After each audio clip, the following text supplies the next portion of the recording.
Hello, welcome. We're waiting for everyone to trickle in. We'll get started in just a second.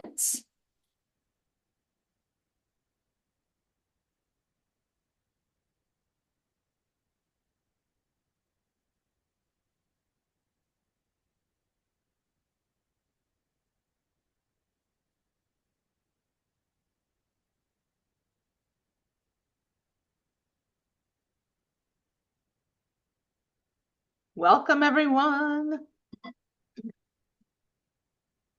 Our numbers are still going up, so just give us 1 second here.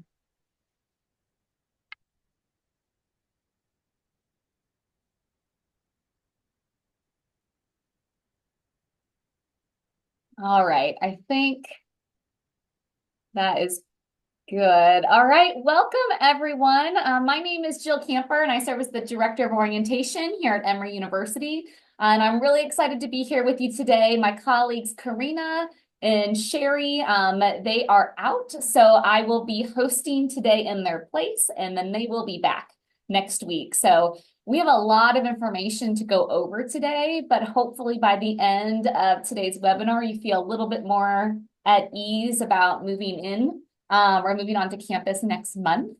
And our webinar last week got canceled because of all the worldwide technology issues. So we have taken some of that content and moved it over to this week. And actually it all goes together really well. So this is, hopefully you will have all of your questions answered. However, there is a Q&A that you can put your questions into. I'm going to go over the agenda here in a second so you can see what we're covering. So if we are covering a topic that you have a question about, if you could hold on asking that question till we get to that section to see, because we might be covering your answer.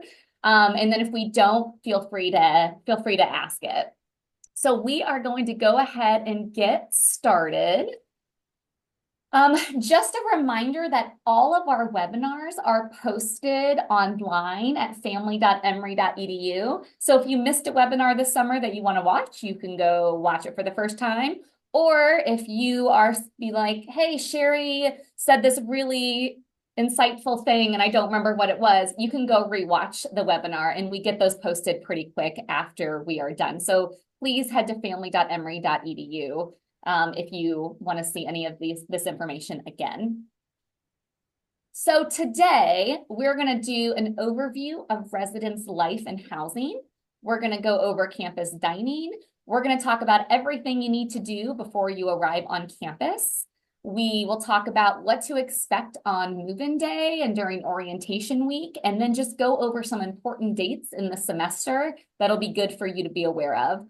We do have families joining us and students today, so this information is good for everyone to know.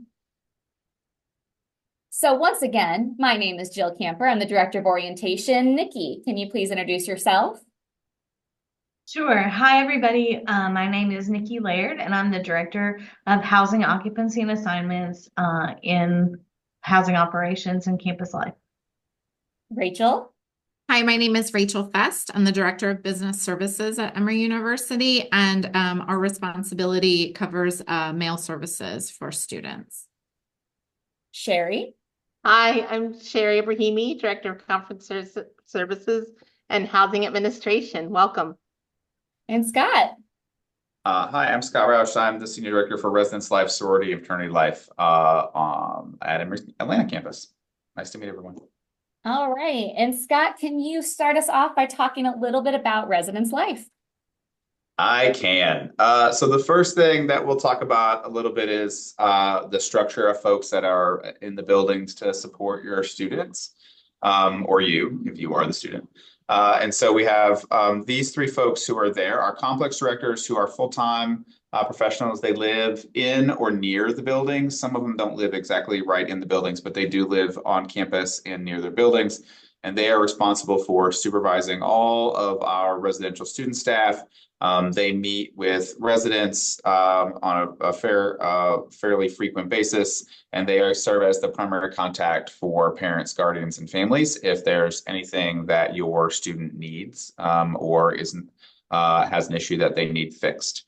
Our second group is our resident advisors. These are juniors and seniors who have been living on campus for 2 years to this point.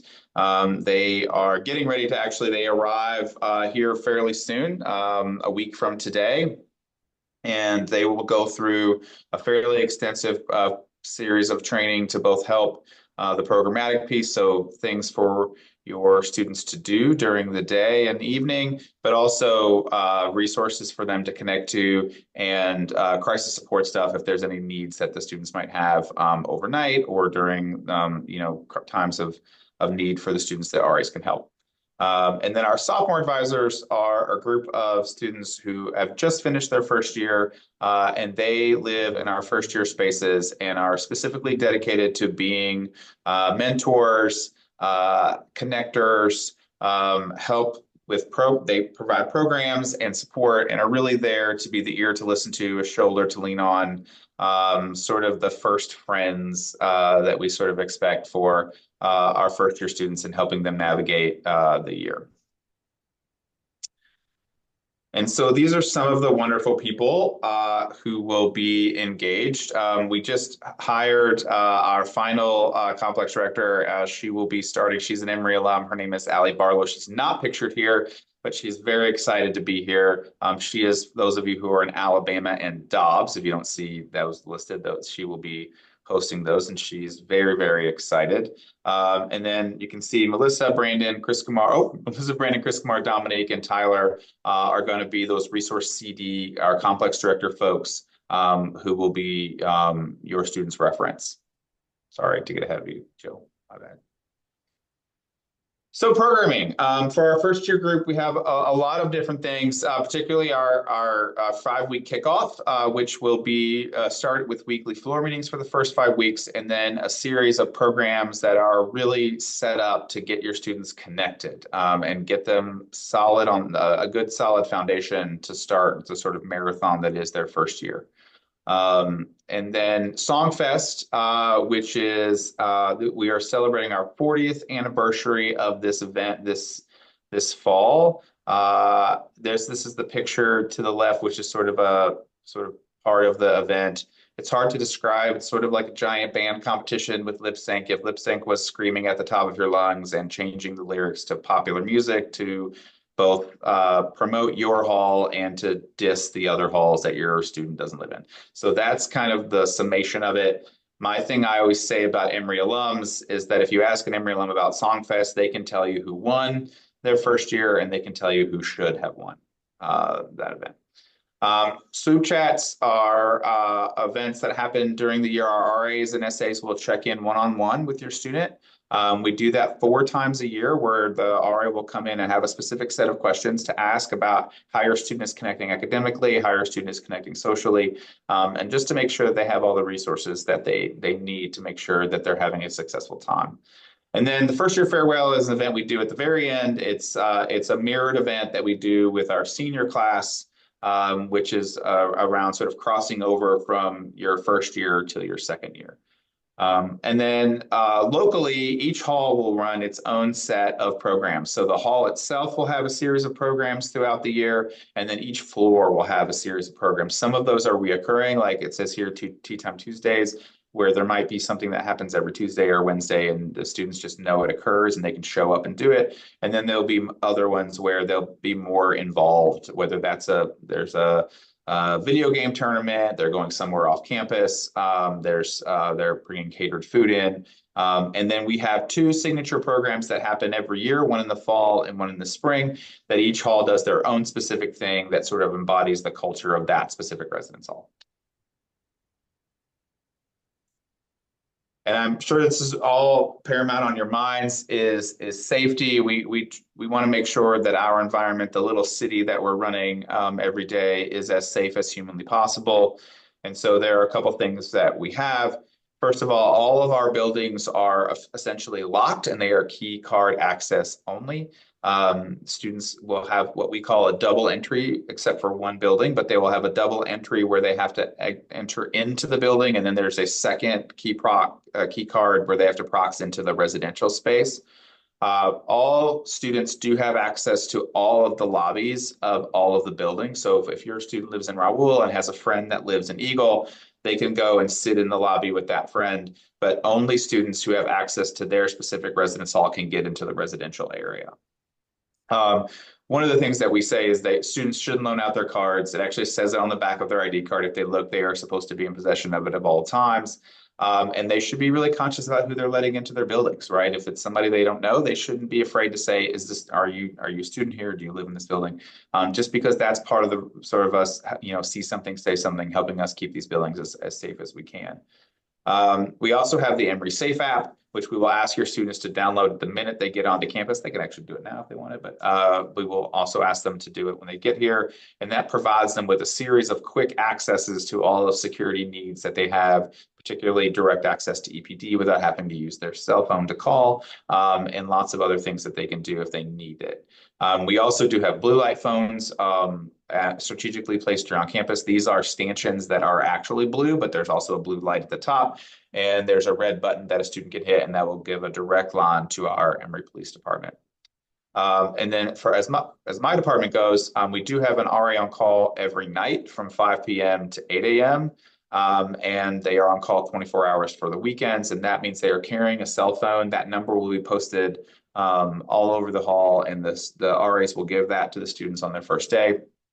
And students can call that, and the RA will come and do what they need to do to help them out. If they lock themselves out of their room, if they have a maintenance concern, if they're worried about a particular thing, the RAs are available at that time frame. And then our staff, my professional staff, is on call 24 hours a day, 7 days a week, every single day of the year that we are at school. And so they are also available to respond if students are in need of support. And then the last thing is just to talk about when to reach out. So for me, it's always really important that there's no wrong time to reach out. A student should always reach out when they need something, even if they think it's the most trivial thing in the world. For us, we understand, and particularly for our first year group of students, we know that this is their first time being in this environment. It's their first time being, for the most part, probably in a shared living space where they live with 300 other people. We know that they're going to have questions. And so we want you to reach out. We want to be able to provide you with the tools. That is the reason that we are here. There is no question too small. And so we also, from parent perspective, if you are concerned about your students, you haven't heard from them in a little bit, don't hesitate to reach out to us. And we will go and check and make sure they're there. Our RAs are very good at making sure they're checking on their residents. Our ratio to students to staff in our first year areas is about 35-1. So it's not a huge number of students that are responsible for. And so when we sort of say, hey, we need someone to go check on Scott because we haven't heard from Scott in a couple of days, our RAs will pop in, say hi, make sure everything's okay. And then we will make sure the student reaches out back to you if you're the one who instigated it. But even if the student feels like they need a welfare check, they can also instigate it, and we'll show up and talk to them and make sure that they have everything they need. And then that bottom line, again, that number will be in the Emory Safe app as well and posted all over the web. But that bottom number is the number for our Emory Police Department, as well as students. If there is an amazing emergency, they can call 911. All right, thank you, Scott. Now we have Mark. And if you would like to introduce yourself, Mark, I know we kind of threw you into this last minute so we could talk about dining. So if you want to introduce yourself real quick. Absolutely. Hello, everyone. My name is Mark Seals. I am the Associate Director of Campus Dining here at Emory. All right. So we have 2 first-year meal plans available. The first of which is Meal Plan A, second of which is Meal Plan K. One thing to note about both of these meal plans is that they both are unlimited. So you have unlimited meal swipes into the Dobbs Common Table, which is our all-you-can-eat facility. Now, Meal Plan A comes with unlimited meal swipes, meal exchanges that can be used at several different locations outside of the Dobbs Common Table. For example, we do have a meal exchange location located on in the SAC Cafe that's on the Claremont side of campus. And typically, students go over during lunch periods where they may not be able to eat in the DCT, the all-you-can-eat facility, and they just go grab something similar to what they would eat in the Dobbs Common Table. So that typically works out for students who are on the go in between classes and things of that nature. So this plan also comes with 150 dually dollars, and dually dollars is our form of declining balance on campus. Dually dollars can be used at any of our food locations on campus, the Dobbs Common Table included. We do have other locations as well. For example, the food trucks that you will see this upcoming semester, as well as our mobile carts for our options that were previously in our Cox Hall location. They can also be used at several different convenience stores around campus, for example, the Eagle Emporium. Um, and they are able to be reloaded in $25 increments. So if you find yourself going through that 150 dually dollars quicker than expected, you are able to add in $25 increments at any point in time during the semester.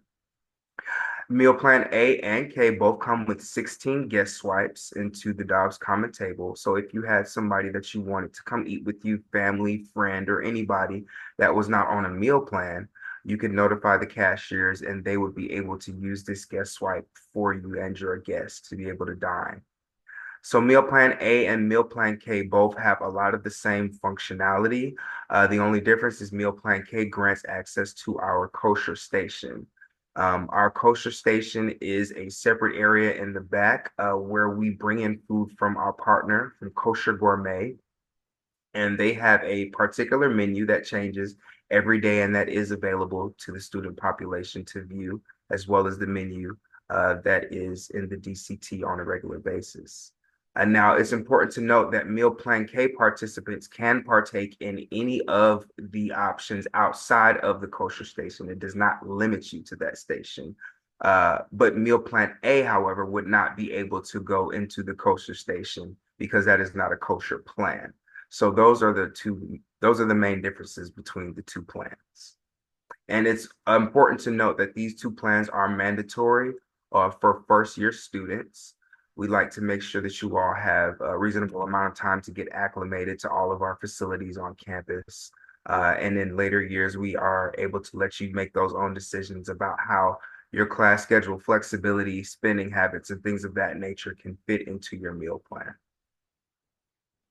So that's it as far as meal plan A and meal And plan we B. did have one question come in, and just to clarify, meal swipes in the DCT are unlimited. Your dually dollars are spent at other locations on campus.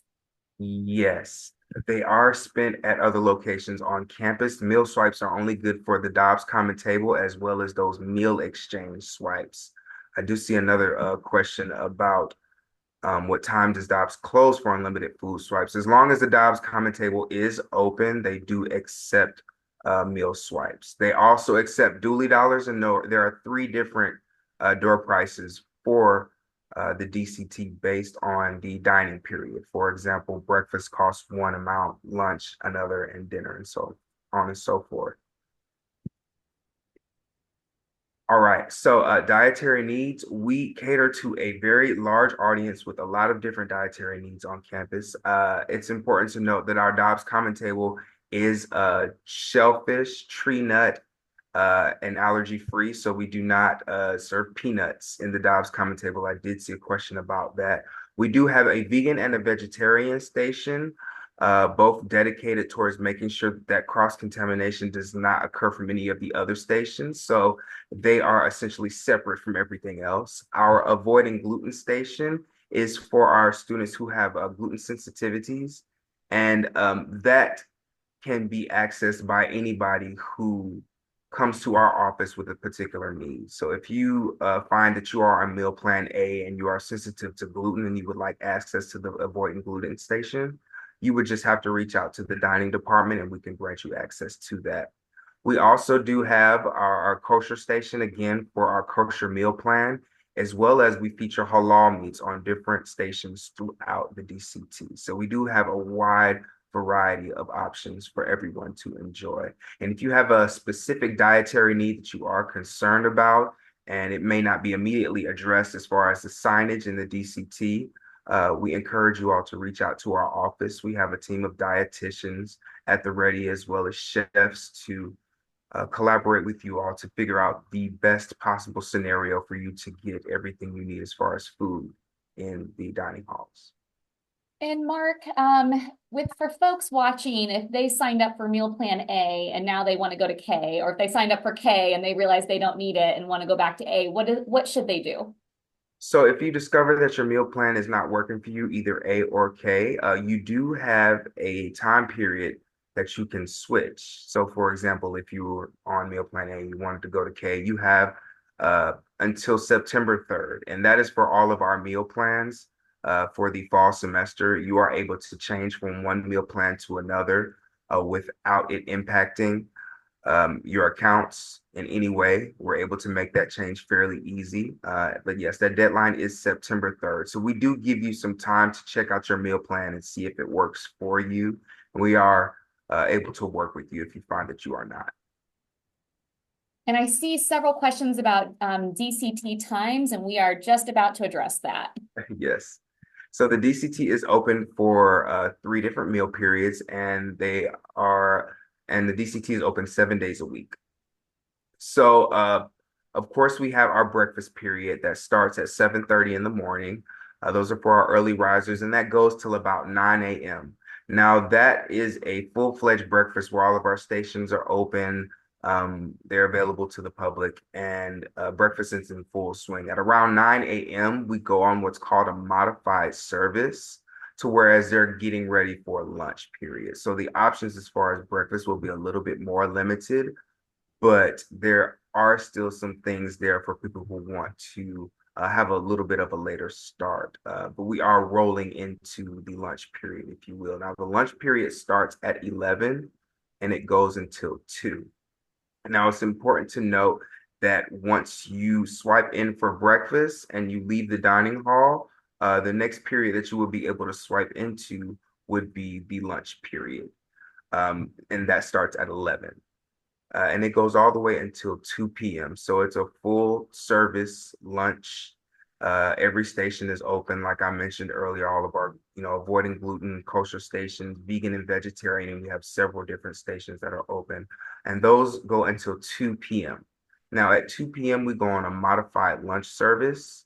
And during that modified lunch service is kind of the same as the breakfast rollover into lunch. They're rolling over from lunch into dinner. So as that menu changes, the lunch options dwindle down a little bit to gear up for what will be served for dinner. Now, dinner goes from 5 until 8 p.m. And now this is Monday through Thursday. It's important to note that the weekend hours are a little bit different. So 5 to 8 p.m. is when the full-fledged dinner service is in the DCT. And at 8 p.m. to 10 p.m., we move to what's called a late night service, where again, it's more of a modified meal period outside of the main meal period, that is dinner. So you'll have more a la carte options on this late night menu. For example, burgers, maybe chicken tenders, a wrap or a sandwich, and things of that nature. So one swipe does guarantee one entry into the DCT.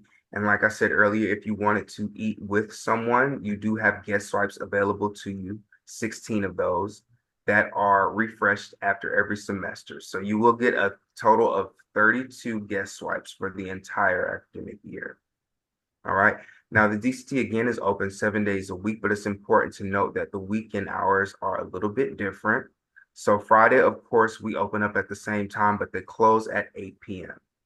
Saturday and Sunday, we open at 10 a.m. And there is a brunch service on Saturday and Sunday for those who come in during the breakfast period. So that is different than the Monday through Thursday operation. All right, we have a few questions coming in. One about coffee, very important. There is coffee everywhere on campus. In the library, next to every residence hall, there's coffee nearby. In the student center, there's coffee. There's Starbucks in the bookstore. There's coffee actually nearby off campus. So you will have access to coffee no matter where you are on campus. I see a question about dining options on campus other than the DCT. Mark, do you want to talk about that? Yeah, sure thing. So the DCT is the only all-you-can-eat facility. We do have a modified um, kind of map for what was once Cox Hall. Cox Hall was our retail location, which featured um, items such as boba tea. We have coffee down there as well. You have a convenience store of snacks. We have Lebanese food. There's a twisted taco. There is Meru. There is as well as a pizza station as well. So those were all open to the public, and you can use your dually dollars there. But we are experiencing renovation currently, so we've taken those vendors and we've moved them into a mobile format that which you'll see this semester. You'll see these electric vehicle carts that carry the names and brands of our third parties that were in Cox Hall, for example, Twisted Taco and Meru. You'll see them outside next to some of our food trucks now. Now that is just to take place uh, as a filler for our retail location that is currently being renovated. We do also have a convenience store located at the top of the student center. It's on top of the DCT actually. It's called the Eagle Emporium, and they do accept meal exchange swipes. You'll notice that there's some boba tea there as well as a convenience store, and you will see an Amazon walkout function coming this semester, and that will be compatible with your meal plans. You will be able to take dually dollars, credit card, any form of payment like that. There is also a cafe on the Claremont side of campus called the Sac Cafe, and that features your a la carte options like burgers, chicken tenders, flatbreads, and things of that nature. And that is open for lunch and late night dinner as well. Now, we do have another cafe called Rollins Cafe that's in Rollins School of Public Health. And that's very similar to a la carte at SAC as well. You kind of have pastas there, burgers, a salad bar. It's kind of a wide array of things for you. But that is at the Rollins School of Public Health. There is a residential cafe located in Woodruff. We are currently rebranding, and you will see that it's going to be a Twisted Taco. So that will be available for students who are residing in that residential space. We do have smaller locations in the library, for example, if you're studying and you wanted to grab coffee and a panini or something of that nature, there is Banjo Coffee down in the basement level of the library. Um, we also have location in the business school. We have Costa Coffees as well as Caldy's Coffees located on different parts of campus. We have 3 Caldy's locations, one in the School of Medicine. We have a standalone that is the depot, and we do have one in the student center that functions off of the student center operation. So there are plenty of options as far as dining on campus. We have 17 total outlets. So that will provide you with pretty much anything you need food-wise on campus. And Mark, I have a couple of folks said, can they swipe more than 3 times a day? I think the answer is yes. Yes, if you are on a limited plan, you can swipe more than 3 times a day. You just will not be able to swipe in you and or somebody else within a certain amount of time. I'll say this, there is a time frame to whereas if you swipe, you would not be able to swipe within 30 minutes after that. And that is to put a cap on how many people come in the dining hall so that we can control the traffic. You still can eat as much as you want, but you just can't swipe in and 10 minutes later swipe in again to go eat. There is a time function on that. And Mike, can you just quickly talk to them about the new program you all started at the end of the semester with takeout? Absolutely. So our takeout function features a sustainable option for students to go in, grab to-go containers, and take their food to go. Now, what happens is you would register your account via your Emory card that is tied to your dually dollars and your student account, and you would ask the cashiers for a particular container. It's large enough to fit a wonderful standard meal. You get what you need, and that particular container is logged in Bon Appetit's system. Now, once you are done with that container, there are places on campus where you can return them. You do have a certain period of time to where you need to return that container. And after that period of time, there is a specific charge for that container, so it prevents people from keeping it. We like to make sure that we get them back in rotation. So yes, there is a takeout option available in the DCT that can be used during any meal period for you. Thank you, Mark. Okay, I want to make sure there's still some questions in the chat regarding dining. Mark, if you have a chance, if you could look at those Q&As. I want to make sure we have time to address our other topics today with great questions. And if there are, we're going to have emails at the end of this. So if there is a question that we just didn't get to, feel free to email us and we will make sure that you get the answer. And I see some questions about student athletes and food. And so I'm actually going to give our athletics team just a heads up that we've had several questions to see if they can send out information. Our student athletes are definitely on a little bit of a different schedule than I would say the typical student, but they definitely find meals on campus. And so their fellow student athletes are probably going to be the best people to maybe give them some strategies of how to navigate that. But I'm going to give athletics kind of a heads up to see if maybe they can provide some more information regarding food on campus to our incoming student athletes. So stay tuned. Okay, Nikki, I would love for you to talk about a little bit more about before folks arrive to campus, what they need to know. Hi, everybody. I would love to talk about that. So, first up, your student has probably spent a good amount of time on their My Housing portal between applying for housing and looking at their new assignment, which was released on July 15th. So here you can kind of see an example of what their housing portal might look like. They can find their housing assignment right there under assignments in the middle of the page. They can find their dining plan that they're signed up for, and they can also select a move-in time slot. They'll come back to this page throughout their time at Emory to apply for housing for sophomore year, for their second year, their third year, their fourth year to live on campus, and see all of their housing information, including their roommate information. Right now, they can also see their roomie. So we have our housing website. We have some generic roomie links of some generic rooms for each building, as well as some pictures and rooms of the residence halls. But your student has their own individual room link. It is their room. It is modeled after their room. So it gives them all the measurements. They can move furniture around. So it's basically a 3D modeling platform. So your students can see exactly what their room will look like. It is a new partner. So most students do have a roomie link, especially our first year students have them. And again, they can access that right at the top under their photo. They should have a banner that under messages that shares their specific roomie link for their room. And that's a great way to get dimensions and get ready to move in.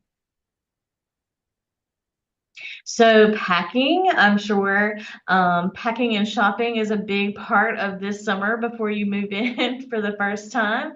So we do have some checklists of what to bring when you move in. So you definitely want to bring your computer to do schoolwork. Headphones are super useful when you and your roommate are both in the room studying, or if you're in the library or somewhere. Or if you want to watch TV while your roommate's studying, it's easy to plug those headphones in.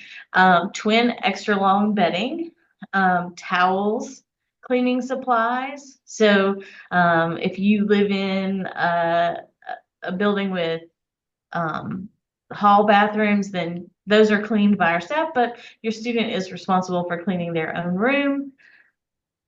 Laundry detergent, baskets, shower caddy, and shoes to walk down the hall, and storage containers. So we love to see creative storage on campus, but things that we definitely discourage you from bringing, they're not allowed, are extension cords, Wi-Fi routers, open coiled appliances. So I always say if it lights up red and you can see it, that's an open coil appliance and it's not allowed. Candles and incense, weapons, and any animal that's not a service or emotional support animal. Also, we want you to leave those at home. And the list that you see here on the right of the screen, this is actually in the Emory Welcome app. And if you don't have the app downloaded on your phone, we're going to give a link here in just a minute. But a student put this together So there's some tips from students. For example, a lot of our upperclassmen students would recommend not bringing your winter wardrobe in August if you're planning to go home either over fall break or Thanksgiving. And you kind of have an opportunity to swap your wardrobe out then, just to help pack a little bit lighter. And so there's some really good information on here. And one thing I do want to highlight, if you do plan to have an on-campus job and are going to apply for an on-campus job, make sure you bring government documentation that we need for employment. A lot of our students, they want a job and then they realize that their documentation is back in California. So make sure you pack that if you intend to apply for on-campus employment. That is a great tip. So I saw a question in the chat about micro fridges. We have those. They're provided by Collegiate Concepts. So they provide Emory approved micro fridges. They're the right size. They have a microwave, refrigerator, and freezer. And that's the only way to have a microwave in the Emory residence halls. So you cannot bring your own microwave. I also saw that question in the chat. If you want a microwave, you must order a micro fridge. And this, you can find your student got an email from RHA, Residence Hall Association. Thanks, Scott. To order one of these, and the link is there. But again, someone asked the company name. It's Collegiate Concepts.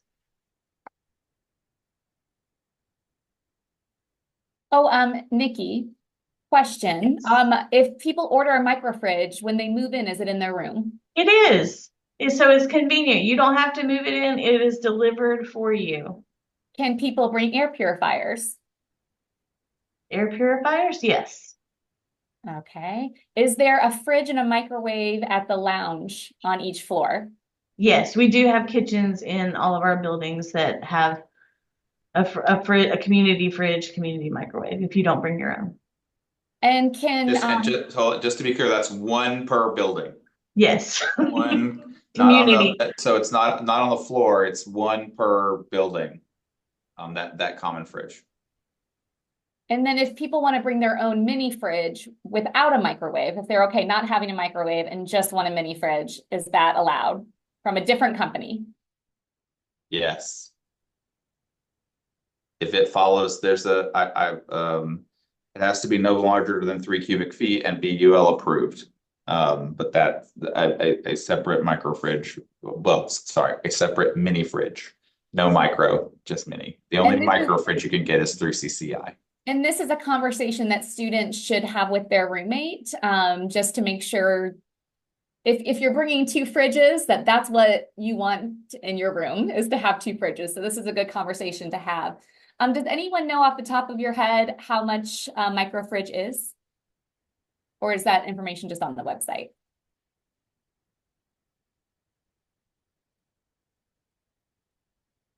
Website?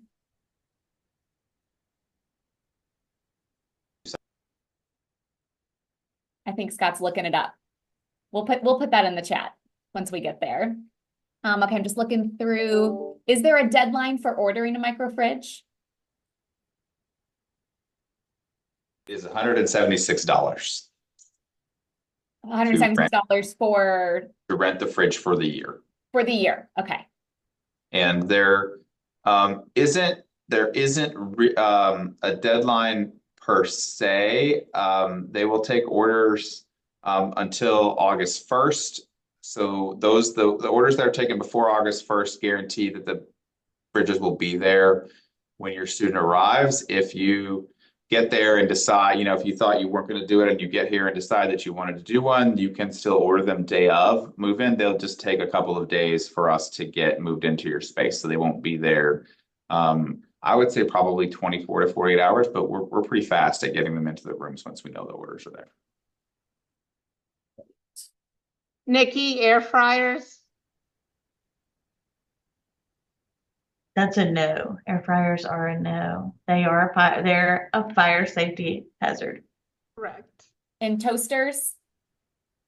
Toasters, again. So the rule is if it lights up red and you can see it, that's an open coil. So toasters, you can see it light up red while you're using it, then it's not allowed. Okay. Is there anything else you see in the chat, Sherry? Mark, there's a few dining ones for you to for you to answer. Some, I'm trying to see if the housing ones. Someone asked about extension cords.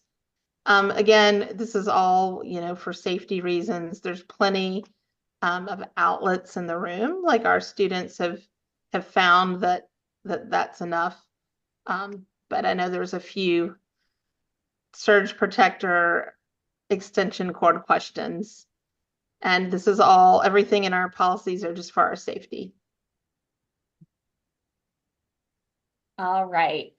We are going to keep trying to get to these questions in the chat, so please be patient. We will get back to you. And then Rachel, can we talk about shipping packages? Absolutely. Packages should be shipped to arrive at mail services on or after August 1st. So we are currently in that time frame. So shipping packages to campus can begin today. Very exciting.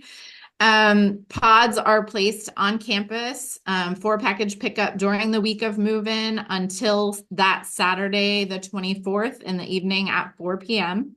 You will not be able to drive to those pods, but there will be carts to borrow for those that have packages or large items to pick up and move to the residence halls.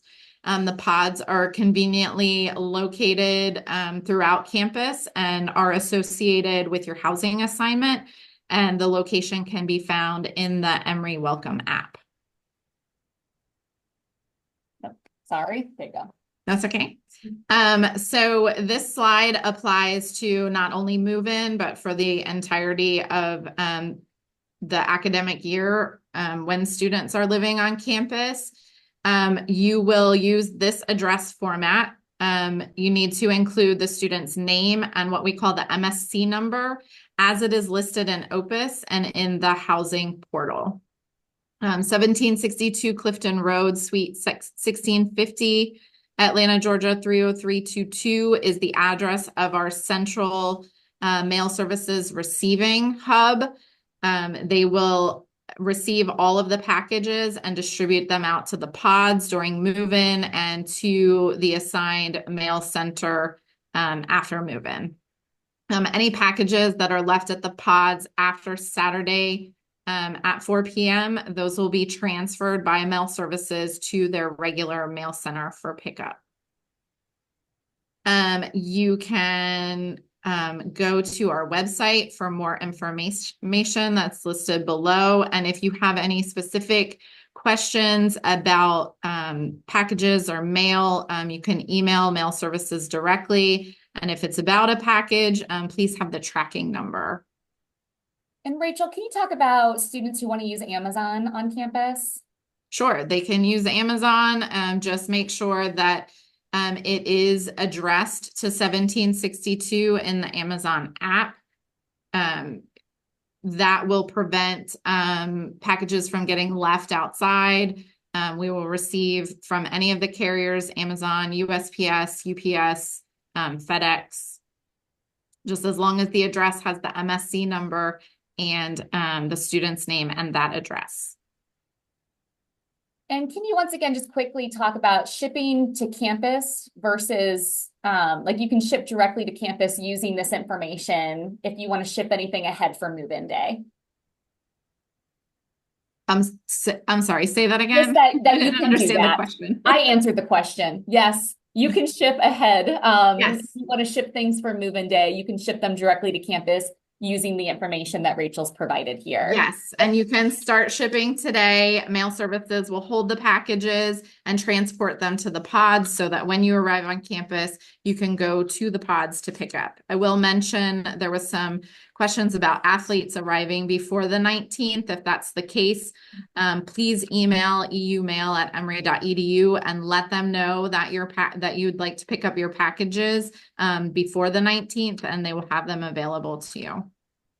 And if you are looking in the Emory Welcome app, and once again, we'll have the QR code up here in a second, the hours for pickup for the pods is in the app under move-in and orientation week. All right, now we're going to move to move-in day logistics, so what you can expect, and I'm going to have Sherry Ibrahimi walk us through this section. Hey guys, so our main move-in day for many of you, actually I don't even want to say main because there's so many folks that come in on August 19th. But we have parallel move-in days with exciting faces ready to welcome you to campus. But the first move-in day on August 19th will include all of the students here for pre-orientation. So if you are coming for one of those programs, you've already received information from us, and we are ready to welcome you on campus in the same way that we welcome folks Saturday, the 24th, to campus. So you have slots, you've signed up, you were ready to go. And for all of the pre-orientation groups, we're ready to welcome you on Monday, August 19th. Parallel day, Saturday, August 24th. A big question we get is, what if my student's coming for pre-orientation, but I want to, the parents are going to come on the 24th. That's great. You don't have to sign up for two separate times. Parents, you can show up, at the later date, Saturday, when your student has the time, to welcome them and make sure their posters are hung straight and take them to the Target trip, whatever you need to do at a later time, the 24th. You're not going to have access to the room while they are on their pre-orientation trip. That's a question that gets brought up as well. This is your students' move-in time, and that's when they will be here to, and it's their room. So we don't give access, to others, to parents, to family members, to guardians, sort of between those dates, if you do have someone coming in for pre-orientation. So y'all should have gotten the information from us. And if you haven't already, please sign in for your move-in time, whether it's the 19th or the 24th. The great thing about these move-in days is, a lot of parents in the chat, even today, or family members have said, that's a really short period of time. The time you sign up for is really when you pull up to the curb and just sort of emptying your car. That doesn't include your Target run or your run to the grocery store or your run to get favorite snacks. And it's a well-oiled machine. I am always so proud at how we do this. It's very quick. You'll have your placard, you're going to pull up. There'll be folks greeting you with professional movers. So literally, when someone's going to pull up the car, open the doors, get your stuff out, they'll figure out which room you're in. The student will run in and get their key, and the stuff will be whisked away to your room. Whoever's driving the car will follow the directions and park in one of our parking decks. Then you can come back up and go with your student to help unpack, have them settle in, and then do what you need to do to get, errands, or, oh, this room's a little different, I need to go to Target. So don't be nervous about it's very much plenty of time, and it moves very quickly. Just be prepared to get everything out of your car. It'll be moved up for you, park, and come back. So before you come to get ready for this well-oiled machine, you're going to print your placard. This is all in your Emory Welcome app. And so the QR codes here. Thanks, Jill, for putting it on the slide. So easy and convenient. Be sure everything's labeled. Again, we are a well-oiled machine, and it's amazing. But be sure your name is on every suitcase and box. So when our professional movers are there to help you, if something doesn't get in, the big bin up, it's so easy for us to look it up and get it to you. Double check your move-in time slot with your My Housing portal. The reason this goes very well is people show up when they tell us they're going to show up.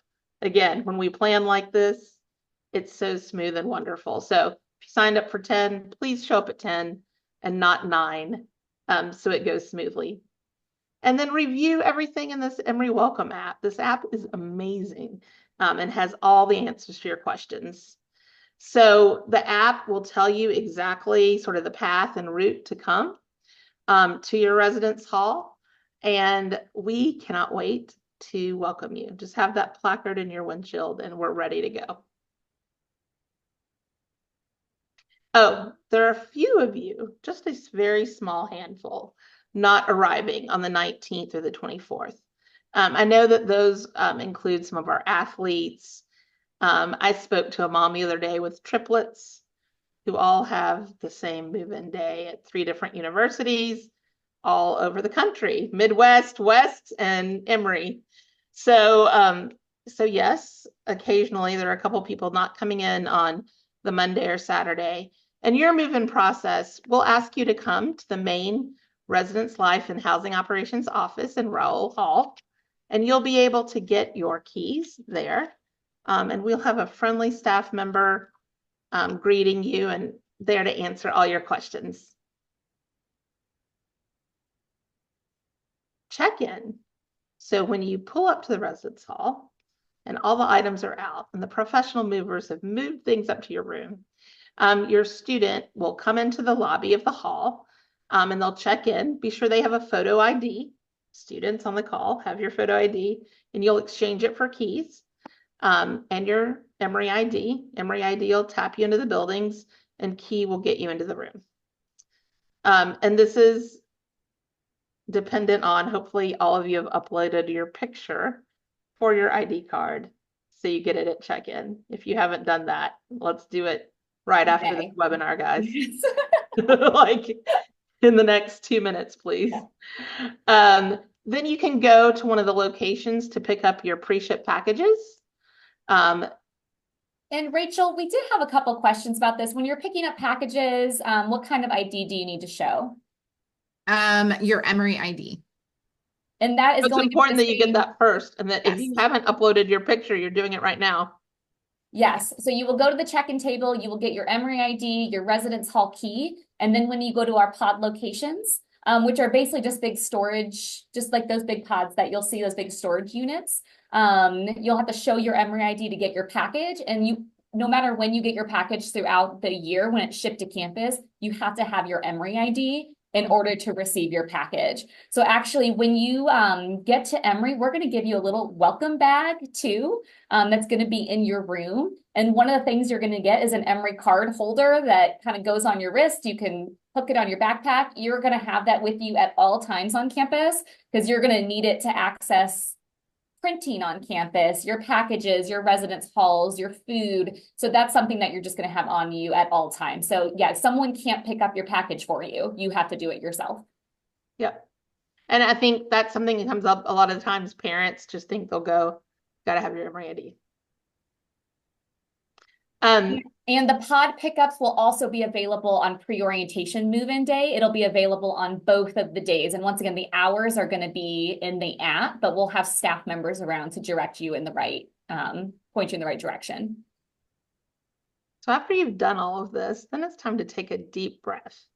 You'll have plenty of time again to unpack, grab things you need from the store, go to the DCT and have a lovely lunch. And then there's a full schedule of orientation events, and that's your time to get settled in. The Emory Welcome app has it all. Okay, so the Emory Welcome app, once again, this is the QR code for it. If you don't have it already, the information is also on our website. If you just Google Emory Orientation, it'll take you there. But if you go into Move-In Plus Orientation Week, and go to move-in details by res hall, you will be able to click on your specific residence hall, which once again has been assigned in the My Housing portal. If you don't know your residence hall yet, it's in there. And you will have all the information you need to get to that hall. So we're going to give you an address, which might be different than the address. If you type in Alabama Hall to your, don't do that, to your GPS, we're going to actually give you an address that makes sure that it's going to take you on the right route on campus because some roads are going to be closed that day because of move-in traffic. And so really all the information's on here. We also have this on our website. If you don't want to download the app onto your phone, it is listed. So once again, just Google Emory Orientation, you'll get to our website and all the information will be there. And this is actually where you can see the packing suggestions and sending your packages, the information about the pods and the pod hours. That is all going to be there as well. All right. All right, so we have some move-in FAQs. We've had some of these asked in the chat. These are ones that we hear a lot. Rachel, what is the best way to ship items to my student? Is there a best way? Yes. So then this may cover some of the questions that I'm trying to answer in the Q&A. So it would be preferable in boxes with packing tape. There's a question about duffel bags.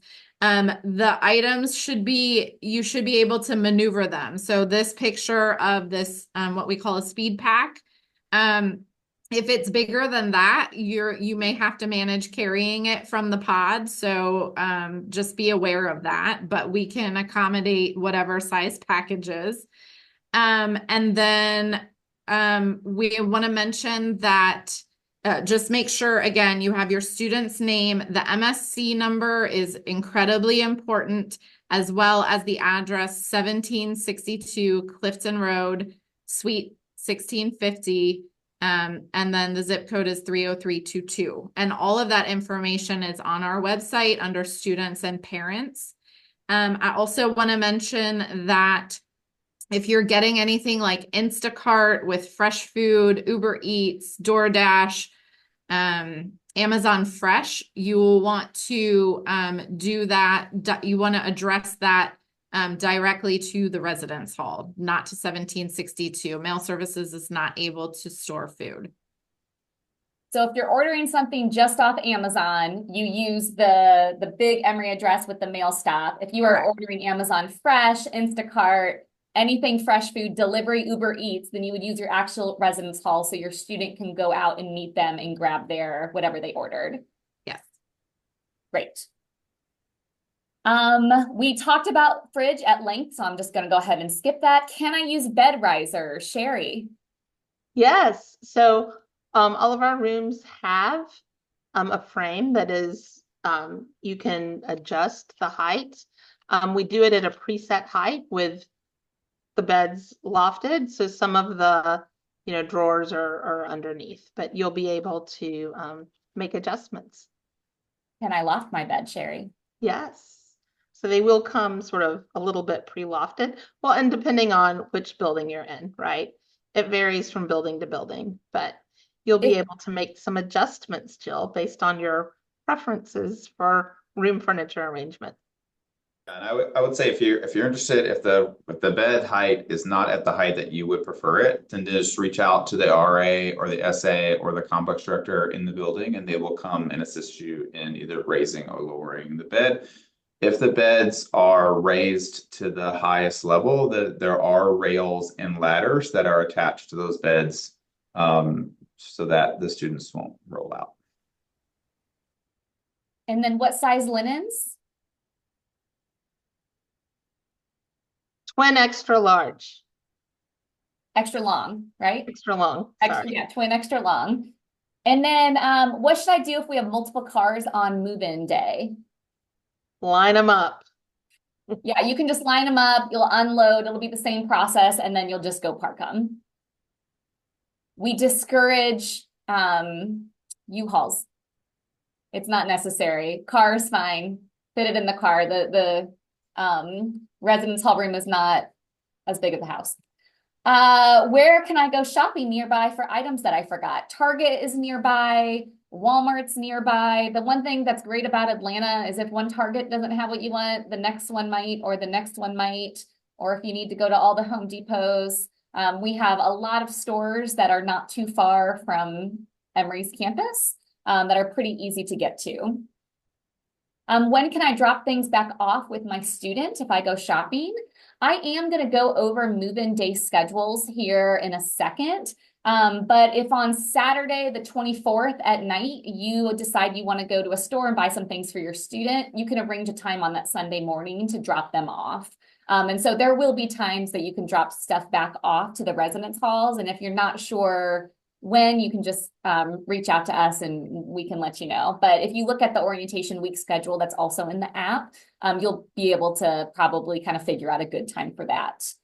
And then where can I eat on or around campus? So on move-in day, lunch is going to be available in the DCT, and that's for students and their family members.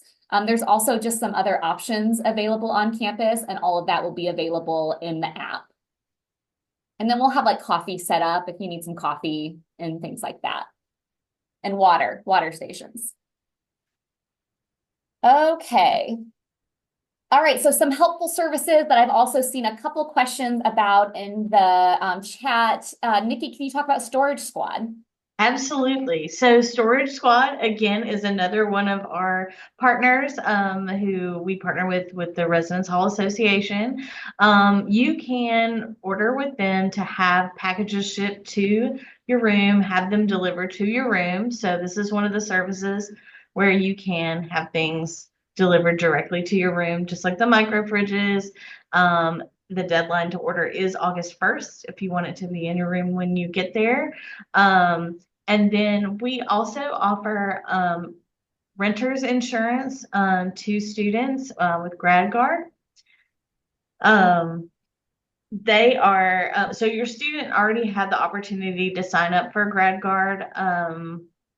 Jill, I don't know if you want to go to the next slide. Sorry. Questions in the chat. They did have the opportunity to sign up for GradGuard when they did their housing agreement, when they applied for housing. If they skipped it, you can scan this QR code and learn more about it, or they can go back into their housing application and decide that they want to do it. You know, some folks have this would be covered under your homeowner's insurance, but for other folks, this may be a great option. We do offer it to cover things, you know, theft, fire, smoke, water damage. You're living with a lot of people. Sometimes something goes a little wrong. We hope not, but it will cover loss or damage to your belongings. Okay, so I know we're at 1 o'clock, so I'm going to go through all of this information fairly quickly. Once again, this recording is going to be online. If for some reason you need to go, if you have a 1 o'clock meeting, you'll be able to finish this at a later time if you would like. So we keep talking about the app. Once again, there's just a wealth of information on the app. I can't recommend it enough to go ahead and download that. If you are looking for the move-in day schedules, for August 19th, if you're moving in for International Student Welcome or pre-orientation, you're going to find your move-in day schedule up at the top of the app menu. For everyone else moving in on the 24th, you will find the schedule in the move-in plus orientation week schedule section. So this is going to be the 24th and on. Students, you're going to be looking at this a lot. And so once you click into that, you can see our full schedule for the day. And we have, if you click in, you can see if it's for students, if it's required for you, or if it's for families.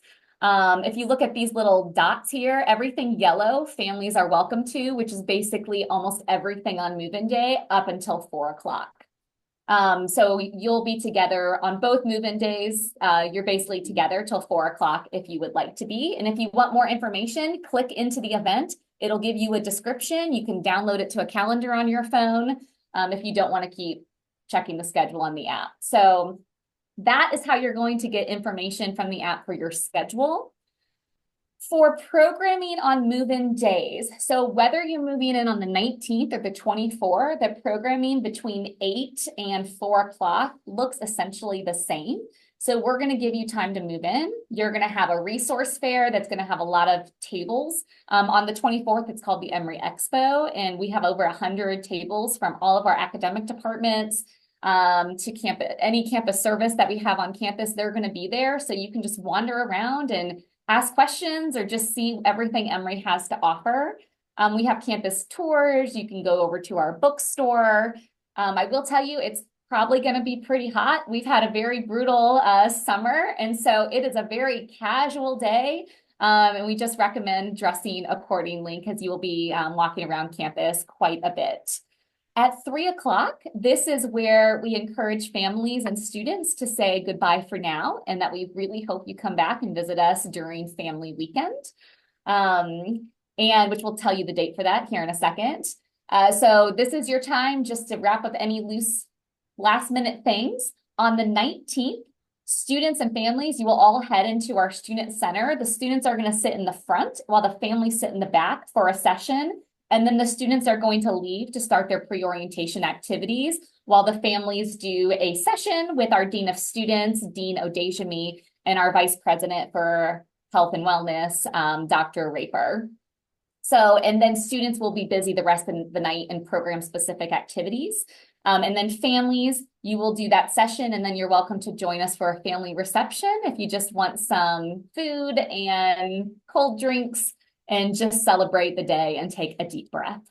And then on Saturday, the 24th, it's very similar. At 4 o'clock, students, you are all going to head to your residence hall for a required floor meeting, and then you'll be busy the rest of the night. And then families, we have a Just for Family session at 4 o'clock. And then we have a family farewell reception after that, that is out on McDonough Field under a tent with fans. So those are the things you can expect on move-in day. Once again, for all the details, you can go see a show at our planetarium. You can go to our library. That's all in the app. There's a lot to do on campus that day. So some orientation week highlights for students. One, there's just a lot of opportunities to create connections, whether that's with the fellow first-year students or with upperclassmen. Our orientation leader groups are some of the top-rated things that students like during orientation week. It's just a great way to get to know students.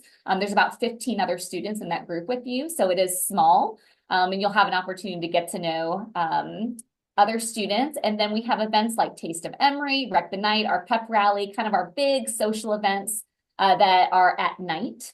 Where you can go meet people, go with your orientation leader group, go with folks from your residence hall, your floor, whoever. And then some of our most loved traditions at Emory are during orientation week. Scott mentioned Songfest, and I have not talked to a student. I've worked here for almost 15 years. I think it's 15 years next week. And I have never talked to a student that hasn't said Songfest was one of their most positive Emory experiences, and they will never forget it. So just that is something to look forward to. Our Emory Gate crossing, all of our first year students will walk through our Emory Gate together while the Emory community comes and cheers you on before you participate in your very first Coke toast. You will be hearing a lot about Coca-Cola when you're on our campus, and then convocation, which is the kickoff to our academic year. And then there's a lot of different academic support available during orientation week. All of our academic departments will be available for you to speak to, not only on the Saturday during the Emory Expo, but also on the Monday of orientation week. So this is a great chance. If you know exactly what you want to major in, you can go straight to that department and talk to faculty or staff.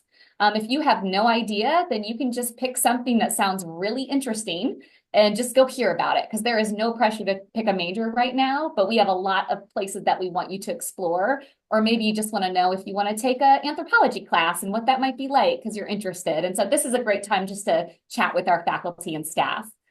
Add Drop Swap also opens during orientation week. So that's going to be on Tuesday, August 27th at noon. And so if you are looking to make changes to your course schedule after course registration that coming up here in a couple weeks, this is where you can start doing it. And we have academic advisors available at that time. We will have orientation leaders available at that time to answer questions.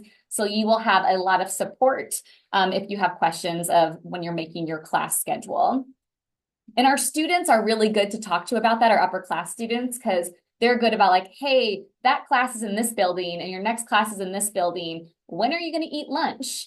Or that's really kind of far to walk in this short period of time. Our campus isn't that big, but there are some classes that could be placed that are a little difficult. So our upper class students are a really great sounding board for our course schedule too. And then interest-based programming, these are all optional. We'll have a student panel, an alumni panel. If you want to know more about budgeting while you're in college, we will have information on that. And so that's a little bit more choose your own adventure starting on that Tuesday, the day before classes begin.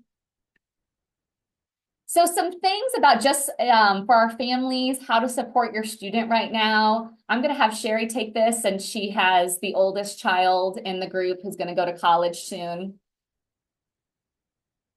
You're on mute, Sherry. For always talking when mute's on. Yeah, I know that this was a lot of information today, parents and family members and support friends that are helping their students move in. But it's please trust us that this move-in day is everything that you'll need. There's so many staff there to support you as well. And take a minute to just take a deep breath and enjoy it. It's such an amazing time.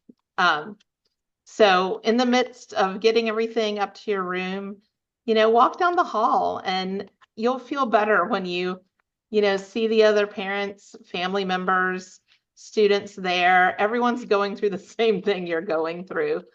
And the RA staff will be there, the complex director.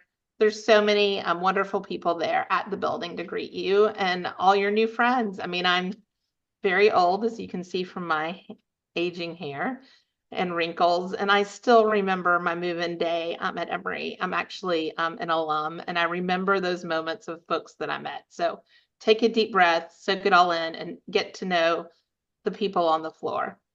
And remember, everyone right now is, I think, focused on their roommate. They don't have to be your best friend. This is someone that you're going to live with. Sometimes they're your friends. Sometimes they're just like a great person that you met that you live with. So it's very important to talk to your student now about how to have conversations with your roommate, like how you get what you need. And most of you have filled out the form, like I like the room at 60 degrees, not 80 degrees. But please talk to your student now about prepping them for how to have these conversations to get what they need appropriately. How do you want to be treated, right? Don't passive aggressively, turn the thermometer down when they're out of the room without having a conversation about it and talk to it. I think the biggest key to success for your student is to talk about those scenarios now and talk about how they're going to interact with their hallmates, with their roommates, with their suite mates. There were a ton of questions today about how do we clean the bathroom? Well, your student needs to talk to their suite mate if they have a suite and say, okay, guys, how are you, who's going to take rotation on cleaning the sink out? And it's going to really annoy me when you spit your toothpaste in the sink and don't wash it down the drain. Another thing to remember is to lock your door. Our halls feel really safe. Of course, yes, we have card entry to get in and out, but you really need to lock your bedroom door as well. I mean, remind folks, that is one thing that's different than living at home, right? We don't necessarily, maybe some of us lock our bedroom door, but do that at home. So it's really important in our halls that your student do that. Clean your room and do laundry regularly. That's just the mom's, parent, guardian's wish for the universe, dad's wish for the universe. But again, these are important conversations to have now before you show up on campus. And it is worth thinking about if your student, a lot of them may not be in touch with their roommate yet because folks are traveling, busy. Maybe it's a roommate that you don't know yet and they're not on Instagram. I don't know. That certainly happens. Talk about how they're going to have the conversation with living with someone. For some of our students, it's the first time they've shared a room with someone. Maybe they haven't had to do that at home or with a sibling or at camp. It's really, really important. And honestly, just 5 minutes of thought about this could lead to a year of success. Another pain point we hear a lot between parents and family members and their students are, when do you eat off campus and not? We have an amazing dining plan, but somehow those expectations with ordering Uber Eats versus what's provided on campus. Sometimes there's a gap in expectations between our students and family members that pay the credit card bills. So that's also a really great conversation to have with your student. And I would add to this questions to ask, like, hey, once you're on campus, it is different. Like, how do we communicate? So how are you planning on communicating with your family members back home? Does are they still gonna, dad, follow you on your Apple app that shows where you are all the time? Or is it time maybe not to do that anymore? How often do you expect to check in? That was actually one of the questions we got in the chat today. Like, do I call my RA if I haven't heard from my student? Well, not necessarily, but have that conversation with your student now so you're not worried. Your student may expect to just check in with you once a week. Maybe it's, Saturday afternoon at 3.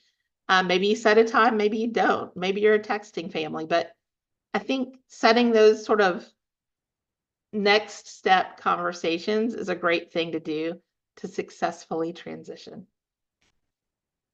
Thank you, Sherry. All right, just some important dates to keep in mind. Sherry, I was going to have you do this one too, talk about the halls. Oh, absolutely. So our halls are open, and that's what you should know. So, your student will have Labor Day off, they'll have fall break off. They may or may not come home, go on a road trip, go on a Emory trip, like a service trip or an outdoor Emory trip. But our halls are open for your students. Thanksgiving break, halls are open. We hope we see you here for family weekend, which is combined with homecoming at Emory, and it is such a fun, amazing weekend. So you may want to put that on your calendar and start looking at flights. Final exams this year are December 12th through 18th. So during that time, after your students receive their first syllabus for each class, they'll sort of know. I wouldn't buy tickets right now because it may be that your students in a lot of paper-only classes, they don't have a final and they can get out by December 10th. And you want that for planning family reasons. So I wouldn't go ahead. I would wait till your student has their syllabus to decide sort of exactly when they're coming home, if you're that flexible. If not, most folks leave campus by the 21st, but our halls are open in case that is not available to you. For many of our international students, there will be folks that stay here. So our halls are open, but most everyone will leave campus as soon as finals are concluded for them. And then we reopen, for folks that go away back January 12th.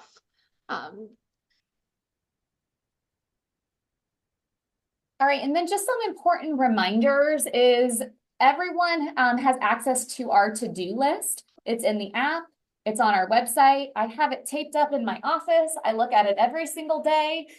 So I hope you're looking at it most days as well. And so there's 2 different pages to the to-do list. You should be all done with the first page and moving on to the second page. And really a lot of things are wrapping up on the second page. So right now, we've had almost 1,000 students already participate in their pre-registration advising appointment. So those are continuing until August 8th, I think.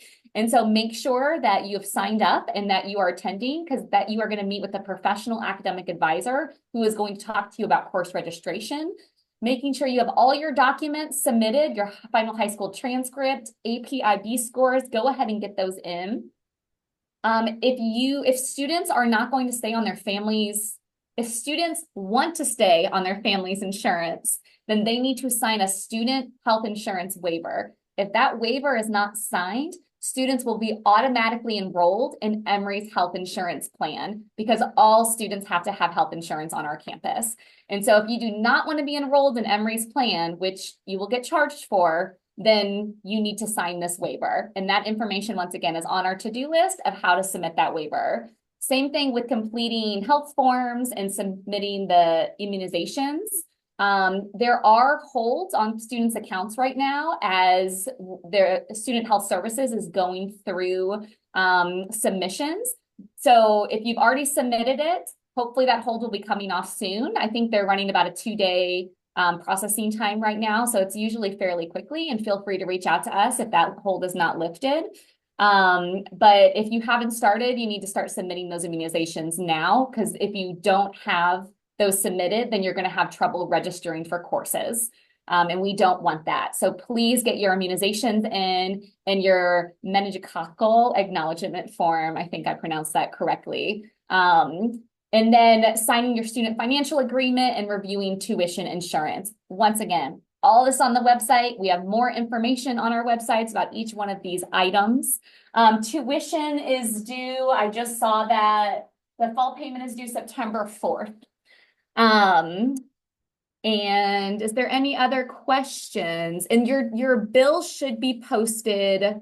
You should see charges already in Opus. If